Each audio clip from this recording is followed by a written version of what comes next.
मैं अंकुर सोलंकी स्वागत करता हूं अपने यूट्यूब चैनल पर। तो दोस्तों, आज की करंट अफेयर न्यूज़, और आज 18 जुलाई है। आज की करंट अफेयर न्यूज़ और गवर्नमेंट जॉब रिलेटेड न्यूज़ देख लेते हैं।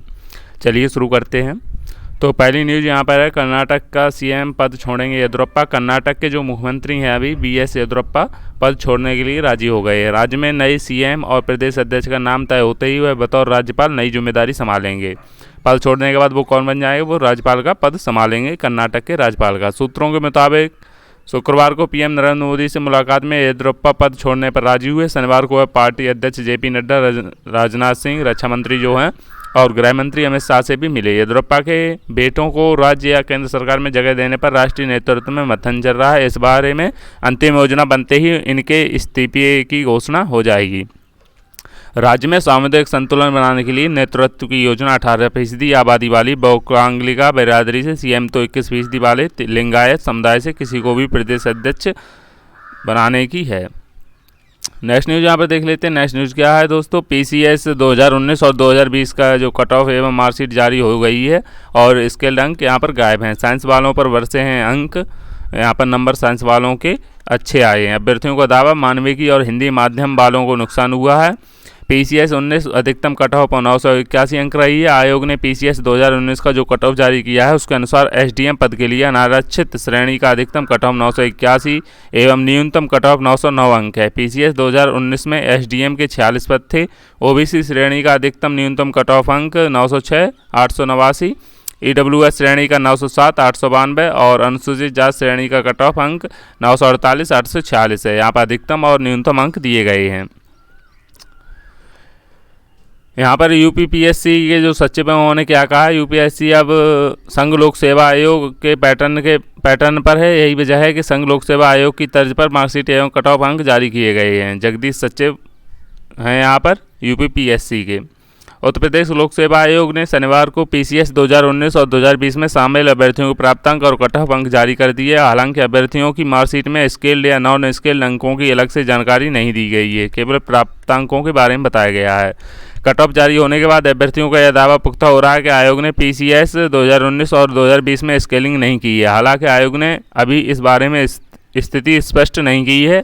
इसके साथ ही तमाम अभ्यर्थियों की मार्कशीट सोशल मीडिया पर वायरल हो रही है, जिनसे यही संकेत मिल रहे हैं कि साइंस वालों पर नंबर जमकर बरसे हैं और मानविकी वालों को कम अंक मिले हैं। यूपीएससी पहले प्रारंभिक परीक्षा के अंक जारी करता था, लेकिन इस बार प्रारंभिक परीक्षा के प्राप्तांक जारी नहीं किए गए हैं। केवल अनिवार्य वैकल्पिक विषयों, प्रश्न पत्रों के प्राप्तांक एवं साक्षात्कार प्राप्तांक और कुल योग तथा परीक्षा में शामिल सभी पदों पर चयन के बाद अंतिम रूप से चयनित अभ्यर्थियों के पदावार एवं श्रेणीवार कट ऑफ अंक जारी किए गए हैं।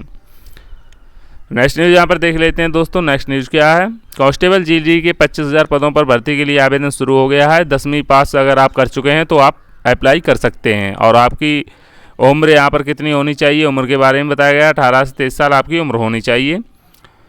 कांस्टेबल जीडी के पदों का विवरण यहाँ पर दिया गया है। बीएसएफ के 6,413 पद हैं और 1,132 महिलाओं के पद हैं। और सीआईएसएफ के 7,600 पद पुरुष के हैं, 854 महिलाओं के पद हैं। एसएसबी 3,806 पुरुष, आईटीबीपी 1,216 पुरुष, 215 महिला। असम राइफल 3,185 पुरुष और 600 महिलाएं। एसएसएफ 194 पुरुष और 46 महिलाएं हैं। कुल पदों की संख्या 25,271 है। आयु सीमा यहाँ पर 18 से 23 वर्ष होनी चाहिए। केंद्र सरकार के नियमों के तहत आरक्षित वर्ग को आयु सीमा में छूट दी जाएगी। जो एज रिलैक्सेशन मिलता है उसके बारे में वीडियो, एक सेपरेट वीडियो अपने चैनल पर अपलोड कर चुका हूँ, वहाँ से आप जाकर चेक कर सकते हैं पूरी वीडियो, कैसे अप्लाई करना है, कितनी एज है, कितना इसमें मेडिकल होता है, फिजिकल कैसे होता है, चेस्ट और इसमें क्या होता है, टोटल जानकारी आपको मिल जाएगी, वो आप देख सकते हैं।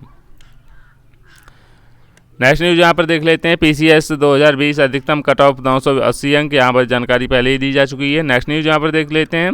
बुलंदशहर निवासी हैं भारतीय रोवर अरविंद अर्जुन के हाथों में भारतीय उम्मीदवारों की पदवा। तो यूपी के बुलंदशहर के रहने वाले हैं। कौन? भारतीय रोवर अरविंद। किससे संबंधित हैं? रोवर से संबंधित हैं और इनका नाम अरविंद है। ये आपको याद रखना है, करंट अफेयर उत्तर प्रदेश में पूछा जा सकता है। भारतीय रोवर सिडनी ओलंपिक से लगातार खेलों के महाकुंभ में शिरकत करते आ रहे हैं, लेकिन उनके नाम कोई बड़ी उपलब्धि नहीं जुड़ सकी। हालांकि रियो ओलंपिक में दत्तू भोकल नाल ने सिंगल स्कल्स में 13 स्थान हासिल कर काफ़ी वाहवाही लूटी, लेकिन इस बार सिंगल स्कल्स में कोई भी भारतीय खिलाड़ी ओलंपिक के लिए क्वालिफाई नहीं कर सका। इस बार डबल स्कल्स में बुलंदशहर के अरविंद सिंह और राजस्थान के अर्जुन जाट टोक्यो ओलंपिक में भारतीय दावेदारी पेश करने जा रहे हैं। किराए की बोट पर होंगे सवार। यहाँ पर टोक्यो पहुँचने के बाद अरविंद और अर्जुन ने यहाँ पर सेल्फी अपलोड की है, ये देख सकते हैं आप इमेज। किराए की बोट पर होंगे सवार अरविंद सिंह और अर्जुन जाट कोच इस्माइल बेग के साथ टोक्यो पहुँच चुके हैं। भारत से बोट ले जाने पर अत्यधिक खर्चा आता है, इसलिए वहाँ उनके लिए किराए की बोट की व्यवस्था की गई। दोनों ने उसे अपने हिसाब से तैयार भी कर लिया है। अरविंद और अर्जुन की सेना में तैयारियों के चलते मुझे उम्मीद है कि दोनों टोक्यो ओलंपिक में अपना सर्वश्रेष्ठ प्रदर्शन करेंगे। हालांकि दोनों को क्वालिफायर के अलावा अन्य कोई टूर्नामेंट खेलने को नहीं मिला है। CP Singh Dev rowing federation of India के पूर्व अध्यक्ष हैं, उन्होंने कहा है। बचपन में माँ गुजर गई थी, खेतों में काम किया है अरविंद ने। अरविंद और अर्जुन जाट सेना में नौकरी करते हैं। दोनों ने कोच इस्माइल बेग के संरक्षण पुणे के आर्मी रोइंग नोड में तैयारियाँ की हैं और सेना में नौकरी करने के बाद ही अरविंद ने रोइंग को चुना। बचपन में ही उनकी मां गुजर गई थी। पिता के साथ मिलकर अरविंद और उनके भाई घर चलाने के लिए बचपन से ही खेती करने लगे थे। अरविंद खुलासा करते हैं कि घर चलाने के लिए खेतों में काम करने के अलावा कोई चारा नहीं था। भाई की सेना में भर्ती हो गई तो उनसे प्रेरणा लेकर वह भी सेना में शामिल हो गए। नेक्स्ट न्यूज़ यहाँ पर देख लेते हैं। 18 साल बाद मिला मंकी पॉक्स वायरस। टेक्सास में दुर्लभ वायरस से संक्रमित हुआ व्यक्ति, शरीर पर चकत्ते और घाव बनते हैं, बुखार, थकान, दर्द इसके लक्षण। ये देखिए यहाँ पर ऐसा हो जाता है मंकी पॉक्स में। कोरोना महामारी के बीच नए तरह के वायरस हालात और ख़राब हो रहे हैं। अमेरिका के टेक्सास में रहने वाले एक व्यक्ति में 8 जुलाई को नाइजीरिया से लौटने के बाद दुर्लभ मंकी पॉक्स वायरस की पुष्टि हुई है। Centre for disease control and prevention CDC ने बताया कि मरीज को डलास काउंटी के अस्पताल में भर्ती कराया गया है, जहां उसकी हालत स्थिर है। डलास काउंटी के जज क्ले जेनकिंस ने बताया कि जो मामला सामने आया है उससे घबराने की जरूरत नहीं है। आमजन को भी इससे कोई खतरा नहीं है। मंकी पॉक्स वायरस अमेरिका में वर्ष 2003 के बाद से नहीं मिला था। मंकी पॉक्स स्मॉल पॉक्स से मिलता जुलता है, जो दुनिया भर में वर्ष 1980 में ख़त्म हो गया था। इन दोनों की बीमारियों में शरीर पर चकत्ते पड़ते थे जो महीनों तक रहते थे। कोरोना जैसे ही खांसने छींकने से फैलता है। अमेरिका में वर्ष 2003 में कुत्तों से 47 लोग इस वायरस की चपेट में आए थे, किसी की मौत नहीं हुई थी। ये वायरस भी इंसानों से इंसानों तक खांसने, छींकने या शरीर से निकलने वाले तरल पदार्थों के जरिए फैल सकता है। वैज्ञानिकों का कहना है कि संक्रमित जिस फ्लाइट में था उस फ्लाइट में अधिकतर ने मास्क पहना था, इस कारण इसके फैलने की संभावना कम है। नेक्स्ट यहाँ पर देख लेते हैं। विश्वविद्यालय में नया सत्र अक्टूबर से चलेगा। परीक्षाएं ऑनलाइन या ऑफलाइन दोनों तरीके से हो सकती हैं। परीक्षाएं 31 अगस्त तक कराएं। बीच के सेमेस्टर की परीक्षाएं छात्रों के आंतरिक मूल्यांकन पर होंगी। वापसी 31 अक्टूबर तक नामांकन वापस लेने पर पूरी फीस लौटानी होगी। 31 दिसंबर तक एडमिशन रद्द कराने पर 1000 रुपये की कटौती ही फीस में से की जा सकेगी। यहाँ पर फुल डिटेल में न्यूज़ को जान लेते हैं। क्या न्यूज़ है। विश्वविद्यालय अनुदान आयोग ने उच्च शिक्षण संस्थानों में परीक्षाओं एवं नए सत्र के प्रवेश को लेकर दिशा निर्देश जारी कर दिए हैं। संस्थानों को अंतिम वर्ष या सेमेस्टर की परीक्षाएं अनिवार्य रूप से 31 अगस्त से पहले संपन्न करानी होंगी तथा 1 अक्टूबर से नया शैक्षणिक सत्र शुरू होगा। ऑनलाइन और ऑफलाइन दोनों विकल्प होंगे। यहाँ पर अंतिम वर्ष या अंतिम सेमेस्टर की परीक्षा अनिवार्य रूप से कराई जाएंगी। परीक्षाएँ ऑनलाइन या ऑफलाइन दोनों तरीके से हो सकती हैं। नेक्स्ट न्यूज़ यहाँ पर देख लेते हैं। प्रधानाचार्य भर्ती के लिए रिजल्ट संशोधन में खेल का शक है। यहाँ पर उत्तर प्रदेश लोक सेवा आयोग PCS 2018 के तहत की गई GIC प्रधानाचार्य भर्ती का परिणाम संशोधित करने जा रहा है। हालांकि अभ्यर्थियों ने इसमें खेल की आशंका जताई है। सुप्रीम कोर्ट में इस मुकदमे के मुख्य पैरवीकार और वैध अनुभव प्रमाण पत्र धारकों के चयन के लिए गठित संघर्ष समिति के अध्यक्ष राकेश पांडे का कहना है कि आयोग ने अपनी याचिका में खुद स्वीकार किया है कि 12 अभ्यर्थियों के अनुभव प्रमाण पत्र संयुक्त शिक्षा निदेशक से प्रतिहस्ताक्षरित नहीं है। दावा है कि डिग्री कॉलेज से जारी किए गए अभ्यर्थियों का अनुभव प्रमाण पत्र जो संयुक्त शिक्षा निदेशक की जगह अन्य अफसर से हस्ताक्षरित थे, पर आयोग ने बाद में स्वयं संयुक्त शिक्षा निदेशकों के हस्ताक्षर कराए हैं। प्रधानाचार्य पद पर चयनित अभ्यर्थियों के अनुभव प्रमाण पत्रों की अगर गहन जांच हो तो कम से कम 40 ऐसे प्रमाण पत्र सामने आएंगे जो JD से हस्ताक्षरित नहीं हैं। यहाँ पर आयोग ने अपने ही नियम को नहीं माना है। प्रधानाचार्य की भर्ती में उत्तर प्रदेश लोक सेवा आयोग ने अपने ही नियम को नहीं माना। अनियमितता के खिलाफ याचिका करने वाले अशोक कुमार ने आयोग को प्रत्यावेदन किया था कि मेंस में केवल उन्हीं को प्रिंसिपल पद के लिए सफल घोषित किया जाए जिन्होंने मुख्य परीक्षा के फॉर्म के साथ मंडलीय संयुक्त शिक्षा निदेशक से प्रतिहस्ताक्षर कराकर आयोग के प्रोफार्मा में अध्यापन अनुभव प्रमाण पत्र लगाए। आयोग ने 27 जून 2020 को एक विज्ञप्ति जारी की थी जिसमें मेंस में सफल घोषित 248 में से 175 ऐसे अभ्यर्थियों की सूची थी जिन्होंने अनुभव प्रमाण पत्र नहीं लगाया था। आयोग ने साक्षात्कार के समय उन्हें अनुभव प्रमाण पत्र लाने को कहा। 6 जुलाई 2020 को आयोग ने पुनः विज्ञप्ति निकाली जिसमें कहा गया है अध्यापन अनुभव प्रमाण पत्र के बिना किसी को साक्षात्कार में शामिल नहीं किया जाएगा। नेक्स्ट न्यूज यहाँ पे देख लेते हैं। छात्र से 5 लाख लेकर थमाया फर्जी नियुक्ति पत्र। तो किसमें नियुक्ति पत्र थमाया है? प्रतियोगी परीक्षाओं की तैयारी करने वाले एक युवक से नौकरी लगाने के नाम पर 5 लाख रुपए हड़प लिए। रुपए लेने के बाद उसे फर्जी नियुक्ति पत्र दे दिया। ठगी के शिकार छात्र ने कैंट थाने में मुकदमा दर्ज कराया है। कानपुर नगर निवासी राजकुमार मेयोराबाद में किराए पर रहता था। वह प्रतियोगी परीक्षाओं की तैयारी कर रहा था। उसने कैंट थाने में घूमनगंज के दीपक सिंह के खिलाफ ठगी व धमकी देने की एफआईआर दर्ज कराई। आरोप लगाया है पढ़ाई के दौरान 2015 में दीपक से उसकी दोस्ती हो गई। मथुरा रिफाइनरी में सुपरवाइजर पद पर नियुक्त कराने के नाम पर 5 लाख में सौदा किया। 2.25 लाख रुपए पीड़ित छात्र ने बैंक में जमा किया और 2.25 लाख नकद दिए। रुपए लेने के बाद दीपक सिंह ने फर्जी नियुक्ति पत्र राजकुमार को दे दिया। वह नियुक्ति पत्र लेकर जब मथुरा पहुंचा तो पता चला कि फर्जी पत्र दिया गया है। तो इस तरह से ठगी का शिकार हो गया। तो दोस्तों आपको सावधान रहना है, प्रलोभनों से बचना है और किसी भी प्रकार की ठगी का आपको शिकार नहीं होना है।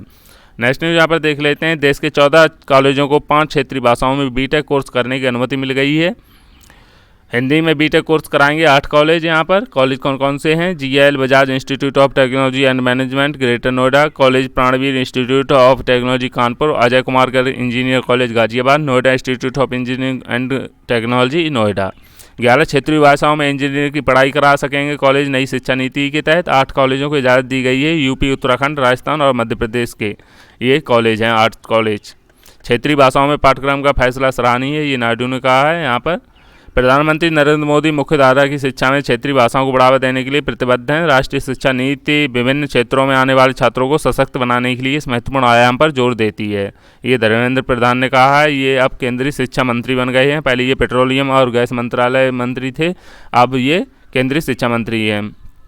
नेक्स्ट न्यूज़ यहाँ पर देख लेते हैं दोस्तों। 1 सेकंड में 4000 GB डाटा ट्रांसफ़र कर आज के दौर में उन्होंने रिकॉर्ड बना दिया है। किसने बनाया है ये? तो ये जापान ने रिकॉर्ड बनाया है। दुनिया की एक बड़ी आबादी इंटरनेट से जुड़ चुकी है। अगर इंटरनेट स्पीड अच्छी हो तो आपका हर काम चुटकियों में हो जाता है। इंटरनेट की स्पीड के मामले में जापान ने महज 1 सेकंड में 4000 GB डाटा ट्रांसफ़र करके एक नया विश्व रिकॉर्ड बनाया है। जापान के राष्ट्रीय सूचना और संचार प्रौद्योगिकी संस्थान NICT के शोधकर्ताओं ने 1864 मील लंबी ऑप्टिकल केबल के माध्यम से 319 टेराबाइट प्रति सेकंड की डेटा ट्रांसफर गति हासिल की। शोधकर्ताओं का दावा है कि आप 319 टेराबाइट्स के स्पीड के साथ मात्र 1 सेकंड में 57,000 फिल्में, 10,000 हाई डेफिनेशन फिल्में डाउनलोड कर सकते हैं। इस काम को अंजाम देने के बाद विशेषज्ञों का कहना है ये दुनिया का सबसे तेज़ इंटरनेट है। वहीं स्पॉटिफाई की पूरी लाइब्रेरी को आप 3 सेकंड में डाउनलोड कर सकेंगे। हालांकि विशेषज्ञों के अनुसार यह स्पीड आम घरों के लिए उपलब्ध नहीं होगी। इस प्रकार की तकनीक का उपयोग ब्रॉडबैंड सेवा प्रदाताओं के बैक एंड नेटवर्क में किया जाता है। टीम ने बताया कि नई प्रणाली मौजूदा बुनियादी ढांचे के अनुकूल है, जिसका मतलब है कि नेटवर्क को आसानी से अपग्रेड किया जा सकता है। पिछले साल 178 टेराबाइट स्पीड वाले इंटरनेट की टेस्टिंग की गई थी। भारत में अधिकतर ब्रॉडबैंड की स्पीड 512 kbps से ज़्यादा नहीं होती है। इसकी सबसे खास बात क्या है? इस रिकॉर्ड स्पीड की टेस्टिंग जापान के national institute of information and communications technology ने की है। सबसे खास बात इसकी यह है कि यह टेस्टिंग मौजूदा ऑप्टिकल फाइबर की मदद से ही हुई है। इसमें किसी नए तरीके से तैयार ऑप्टिकल फाइबर की भी ज़रूरत नहीं पड़ी है। ऐसे में इस बात के संकेत मिलते हैं कि मौजूदा फाइबर ऑप्टिक इंफ्रास्ट्रक्चर में बेहद कम लागत के साथ इस सुविधा को शुरू किया जा सकता है। तो आज के लिए इतना ही। वीडियो अच्छी लगी हो तो लाइक शेयर सब्सक्राइब जरूर करना। Thank you for support.